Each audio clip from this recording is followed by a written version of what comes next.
Define better. And it's probably been the theme of my week. And I believe it's the beginning of wisdom. Our perception of what we believe to be life is so neglectful of it. And I've noticed this to be true, is that a lot of the time we perceive emotions to be the end. And it's really the beginning. It's the beginning of a transformation. It's really the incorporation of beauty. It's no longer the survival mechanisms. It's the incorporation of another dimension. A dimension that challenges your prior way of existence. And so you can even say, well, that's opening up to your heart. Here's the thing about opening up to your heart. It's not controlled by conscious will. But now that you've discovered it, did it mean that it was functioning unconsciously? It probably was, because that's the whole thing about things that exist, is that just because you tell yourself they're not there doesn't mean they don't exist. In fact, actually, they just exist unconsciously. And so you could even say that the purpose of life is to constantly develop states of consciousness for as long as you live. The responsibility of that's quite a lot. And so it was very interesting to me because I feel that there is a big lie. And when I say about this big lie, it's really about how people live their lives. And it's actually how I've lived my life. And so a lot of the time we often would define, oh, I'm opening up to all of these emotions, or I'm living my life with heart in it. And then, people are walking out. Define better. And so a lot of the times we go, well, things were better before. Well, what if actually you being more honest is disruptive of your dishonest ways? Wouldn't you say that's better? And so a lot of the time we have what you call a moral naivete of what we believe goodness to be, what we believe life to be. The other day I had a client reach out to me, and he shared with me a story. And the story that he shared with me was that, his mother passed away at a young age and left him, and then died, actually. It's a very tragic story. He's a really impressive young man. Really, really impressive. What a soul, what an inspiration. If you guys ever wonder where I get all this inspiration from, it's really from my clients. When I see them take steps towards goodness and developing courage and setting themselves free and learning to do that for others, it's so inspiring, because it just goes to show that it wasn't just my life that had this truth. It's a truth that exists throughout all of our lives. An aspiration towards goodness is an aspiration towards love, and at the heart of every man, and I see that in every woman, and I get to see people that are just unleashing against a world that tells you you're free at the cost of your own humanity is not freedom at all, it's degeneration. Well, he telling me this one story, and I was experiencing a deep, deep sadness, and he sends me a voice note, and he tells me, hey, I found this journal of my mother, and it's pretty much the story of somebody who died in the prison that they've created for themselves. That's actually how she died.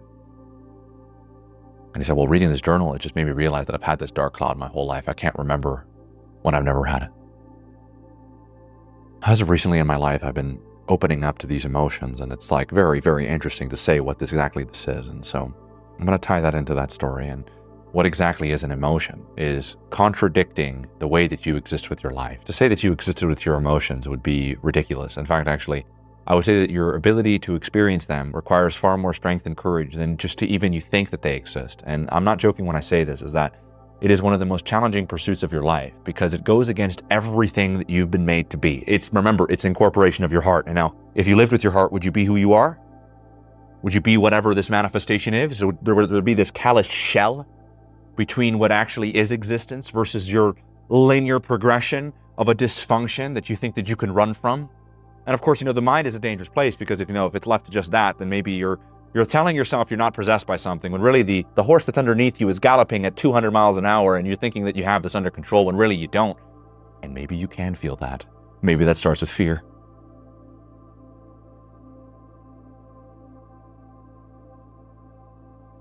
So opening up to this was really opening up to everything that I believed to be contrary to what allowed my life to thrive.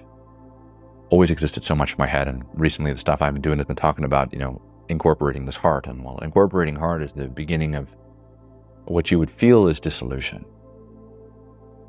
So as I've been in the process of this, my client reaches out to me, and it was a very sunny day, and I felt this sadness. And this is the interesting thing about opening up to heart, is that it will change your definition of these experiences. When there's a certain amount of people I have a conversation about, particularly about sadness, that they immediately look at it as something to solve. If you're something to solve, you're living with an existential belief that God fucks up. And that's a very important thing to understand. And it's that you have your own responsibility in your life. And I want to make that a separate distinction from what I'm saying here.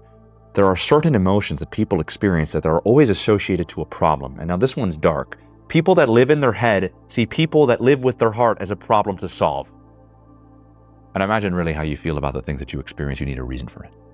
I know we all talk about a reason for it. I can give you the best reason ever. These are not inspiring times. Go take a look around. You'll start recognizing how people treat each other. You won't be seeing a lot of beauty. That's not even representative in our culture. The best thing you got is Snow White, and that was just released, and that's the biggest heap of shit that has ever existed. And so now you're starting to recognize that maybe our culture is starting to represent something that is showing of a much larger picture. And I'm going to be honest with you, this larger picture, what exactly is that? And it's like, what exactly is life is about? Because I'm beginning to realize that this is looking paper thin in terms of its conviction. It's looking paper thin in terms of its truth. And I could punch right through it. And that's all it takes right now. And that's all I'm really trying to say is that this truth is right under your nose. It's like, this is a lie. And it's not a big steel wall. It's like you could punch through it with your finger. And by the way, what's behind it, you might not want it because it's been everything you've been conditioned to reject. And really what it is that you're alive. Of a subconscious culture around death. And it just seems to be so relevant and true. A narcissistic culture, and something interesting about culture, which you guys might not like. Culture doesn't create something. It only brings out what is. And if we have a narcissistic culture, which means it's completely and totally removed from itself, but obsessed with itself, it also means that it's obsessed with death. And you could already see that with people in relationship to having children. They want less and less of it. And that's very dark. And so I'm not separating myself from this. In fact, actually, I'm incorporating myself into this to then realize that these are the things that I needed to integrate. Well, what if you had somebody who was pretty much raised to be a world-class narcissist? Is that they're going to unlearn those things? That's not how it works. No, you're going to learn how to redirect them. In fact, actually, you're going to learn to love them. And what does it mean to really love them? Well, it takes the very thing and elevate it. And anything that you bring into the light is something that you're going to be able to see under a different light. And you could even say, well, if I could see it under a different light, then maybe it's never what I thought it was. And if it could be, if my belief system is one that is of such that we are made in God's image, then I can actually direct this towards the highest possible good too. And maybe perhaps the society has brought that up in me, but it also brought up everything that I need to bring to the world through it. And so now you can start recognizing that it's not so much the world, it's you. And it starts with you and it ends with you. And that will be the last thing that you'll ever probably get to experience, which is yourself as you close your eyes, as you drift off into the unknown. Don't act like we have an idea. We don't have an idea. And I think that's beautiful that we know. Because we have this. And you could taste it, you could smell it, you could see it. And it's not just the physical world, I'm talking about what's inside. You can taste it, you can smell it, you can see it. It's a tangibility to that, and there's multiple dimensions. And so it's been very interesting because where exactly do I start is the real question. Well, I'm going to start with the one thing that you've been told that you have a very difficult relationship experiencing. Your smile is less reflective of what's going on in life than your sadness is. Your emotions tend to be showing something of a deeper dimension and more reflective of you, and if you don't know how to internally reflect, you will outwardly try to resolve a dysfunction. And that means you're left with your linear progression of it, meaning no matter how much you try to resolve it, it never can be resolved because it's linear, it's void of dimensions. It's actually just the dysfunction and the distance you create from it. But what if that's the very thing that you've been looking for your whole life, which you perceive to be a dysfunction? I'm going to finish the whole situation that happened with my client, and it was been feeling this emotion. And often a lot of the emotions that we open ourselves up to is something to be reflective of yourself and reflective of the world and things you need to connect with. And it's actually a language. And I've been learning a language. That language has been French. And now here's the interesting thing about French is that it's been showing me that language is bullshit. In fact, it's a bridge to communication. And actually, in fact, when you start to realize the beauty of language, you start to realize how the language is used to communicate a deeper truth. And so there's a deeper truth that we have intrinsically that language is for. And this is actually just a form of language. That's what I'm here to do. I want to express this truth, and it's true to me that it's not separate by the particular words that you hear, but it's something that you feel. And sometimes that's actually how we communicate. It's the resonance of something. It turns out c'est la vie is, oh well, I thought it meant goodbye. And so it's interesting to me because the way that it's used is dismissive, it's disregardative, and it's not something you could feel. And now I'm trying to incorporate something that is true. It's your humanity. Oh, wow. So here we are. Incorporating this larger truth of something that has existed all along that will maybe help you begin to realize where love has started. Here, it's with your heart. We often think of it as an outward existence, but it's one that you could feel and experience. And you feel and experience the richness of this. You will open up to what's on your heart, and there will be grief, and there will be sadness. Perhaps there will be anger. And this is what we're living with unconsciously. And we have such great systems, such masks that we've fallen in love with at our own detriment. And unconscious parts of ourselves that are functioning without even being addressed. Maybe address that the horse is running 60 miles an hour, or that it keeps making left turns, and then maybe you can have a conversation with the direction that it's going that's contrary to what you really want. And now this is starting to incorporate the dimensions of yourself, and this is supposed to open you up to every single dimension that you have. This video is not for everybody. I'm going to tell you one thing, it is for those that are really seeking this truth, and this truth will change the way that you seek for truth, because it will create a state of being. And now the state of being is the embodiment of faith. It's the faith of your existence. It's the connection to that. It's no longer the trying to fix those things. It's surrendering to the natural process of your existence. And it will separate you from so many people, and it will isolate you and connect you with you. Sometimes the love we've been looking for is right under our nose. It's in your room. It's not the adventure that you tell yourself it is. It's the person right next to you all along, and sometimes that person right next to you all along is you.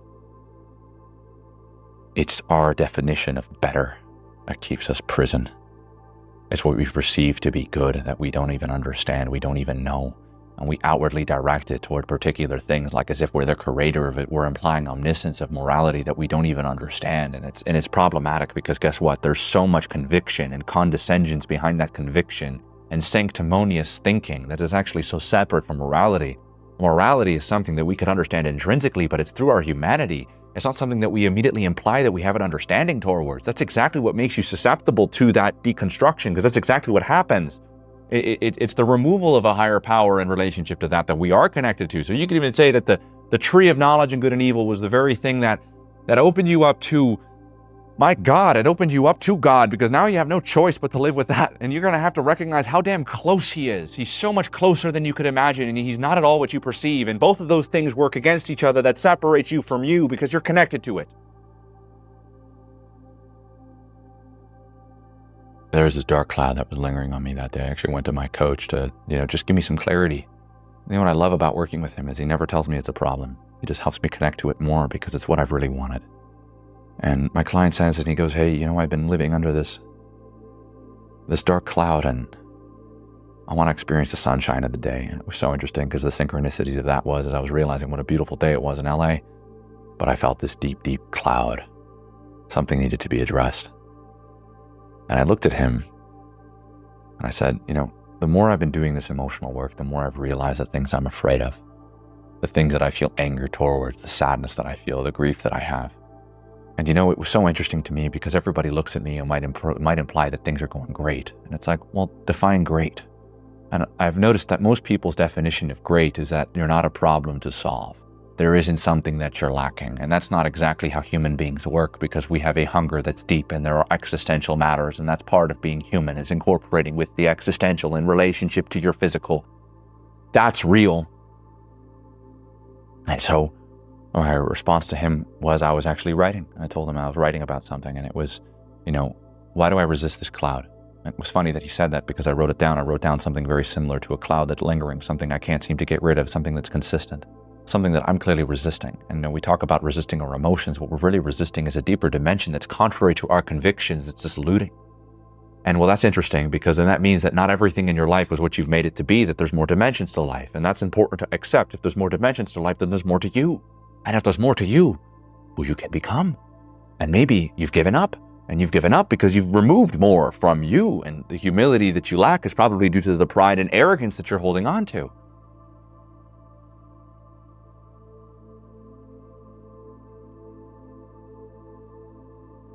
I was writing down a fear, and that's one of the parts of emotional expression, is that you'll begin to realize the distinction between being afraid and feeling fear. Feeling fear is the development of strength.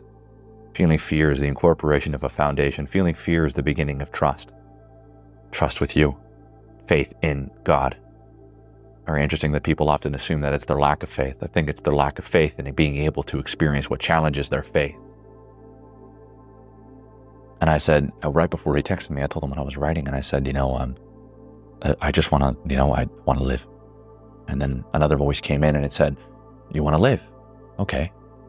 How is this feeling contrary to life? Who says there isn't life here? I said, well, I don't want to take my life for granted. And then it said, who says you're taking your life for granted for feeling this? In fact, maybe you're taking life for granted for not experiencing this, because you tell yourself this isn't part of life. And that's what makes you take life for granted. So you could even say that your inability to experience or express your emotions keeps you susceptible to the unconscious implications if you don't, meaning that you confirm your self-fulfilling prophecies. You could say you confirm your self-fulfilling prophecies.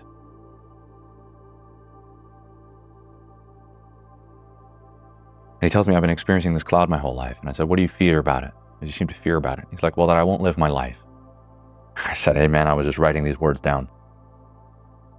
I think it's your interpretation of what it is to live life. Who's to say that this isn't everything that your soul desires, the beauty that you've been seeking, and you've been so naive to it? For you, it's skipping down the fucking fields and the rainbows and the rabbits chewing on carrots as they're looking at you with their glossy eyes. That's your idea of beauty, and it's so immature, it's so juvenile. And in fact, the beauty that's transcendent is in the profound sadness you're experiencing. And it's like, well, what can you say that's definitely lacking in this world? I can tell you one thing, it's definitely beauty. Well, you better get familiar with it inside of yourself, because you'll never be able to manifest it. And so when I told that to him, he said, oh my God, you're totally right. That day was a sunny day, and in the midst of me telling him what I just said over a voice note, it's like the clouds just pulled in, like as if there's to be like the seventh plague all over again. And it started to hail. It didn't just start to rain. It just froze midair and the wind started blowing. And I was like, wow, the addressing of what's internal tends to be reflective of what's external, yet you're also given a choice to be able to recognize the truth so that you understand its intrinsic birth, which is from you. The relationship that we have with emotions, and there are so many wild interactions and revelations, and I just want to be able to bring up the story. And the story is, our juvenile interpretation of our lives and the birth of what it is to discover love. And it's in the places you would least expect. And I've recognized that, an opening up of your heart is changing the way that you see yourself. And I was opening up to these emotions, and you guys will find this very interesting, is that the more that I did, the more I felt neurotic, which means I felt more fear. I had a lot of aggressional outbursts, and this was something interesting. I was like, this never happened to me. It must be all this internal work I'm doing that's fucking me over. I should go back to the old way of life. It was a lot of sadness I was experiencing, and a volatility, and it almost felt like in a lot of ways I was more emotionally susceptible. And so here's something about a fear. A fear is going to take this and go, it's because of this that this is. You want to know how you create somebody who has emotional outbursts? Get them to deny and repress their emotions until eventually there is a large enough stimuli that blows them up, and then they confirm that they're a child and that they're weak and that they're a bitch. And so it was really interesting to me because I had this whole nightmarish dream of my life falling apart because of the things that I was experiencing, and that I would push people away because of these experiences. Really what it took for me to recognize is how untrue that is. And in fact, maybe I'm actually being real for the first time in my life. And so now this was the interesting part. The inspiration in my life, I would definitely say, is my mother. She is real. REAL. all caps. And it's something so interesting to me that a lot of what I talk about is actually my relationship with her, because I'm always triggered by her, everything about her, the way she filled her reactions, and I would always separate myself from those things. And I've been becoming more aware of me, which is something so interesting. But this time I've been feeling it, not just psychologically analyzing it. And this is the big problem with my generation. I'm 25, and I'll tell you what the big problem is we're digital natives, meaning that everything we do is through analysis, which is something that we look at and then we think we develop a feeling with. It's never through participation. And so our life is always at a level of separation. And so the incorporation of the youth and what's going to create the development that we're seeking in this world is the integration of these experiences and the participation with them. Now, I was noticing old girlfriends were coming from the past, and they're giving me calls, and then they're saying ridiculous shit. I'm getting angry, and then I'm feeling sad, and then I'm crying after, and then I'm going, oh my God, who wants to be around me? Who wants to be around me? Things are getting worse. I'm pushing away my friends. I'm getting too emotional. And then it was interesting when I heard those words, it was, who wants to be around me? I heard the next thing, which was, I don't want to be around me. And then a peace hit in. As you know, I speak about this very clearly, as I'm I'm recognizing where love really is, and I'm recognizing where the relationship really starts, and it starts with me, and I'm looking for that. But at least, I'm going on the one path that has existed all along.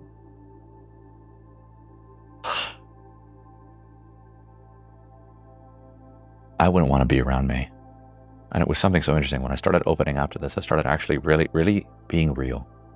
started being real with everything that happens with the people closest to me. I recognize that the people that wanted to ask me how my day's been, I've been nasty and vicious to. I've been protective and hostile. I've been cruel and mean. And something about that was so revelationary to me. Well, it made me realize, how I feel about me about these things. And for the first time, I'm developing a relationship with it. And it's like, well, let me spend more time with these things. And I recognized that, I could blame my coach all day for bringing up these emotions, but then I recognized they were always there.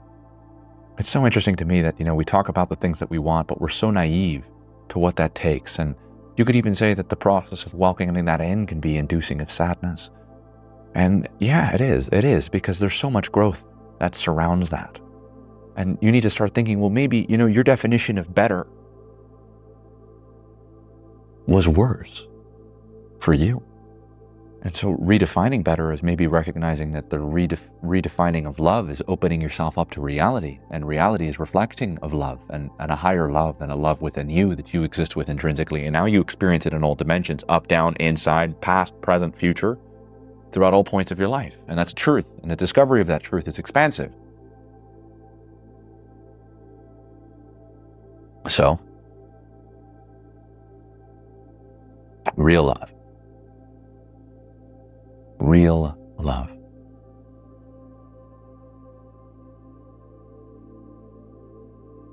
You gotta get real if you want it. And it's very hard to say you're real when you've created a cognitive map of who you are. The emotions and opening up to that is opening up to your heart and who you really are. And then you start to integrate the rider and the horse, opposed to the horse running unconsciously, as the rider is just yanking at its reins. This is a truth. A truth of love is that these things have never been contrary or against each other. That was your relationship with both. In fact, the horse seeks the salvation the rider is driven by. When you could accept that in both, you are no longer in resistance of yourself. This whole video is really dedicated to a resistance of what we are constantly feeling and experiencing. And I've noticed that the revolutionary nature of existence is when you incorporate this, of course, it will ruffle feathers. The lie that you tell yourself is that it will ruin your life. No, it will reveal the beauty of it.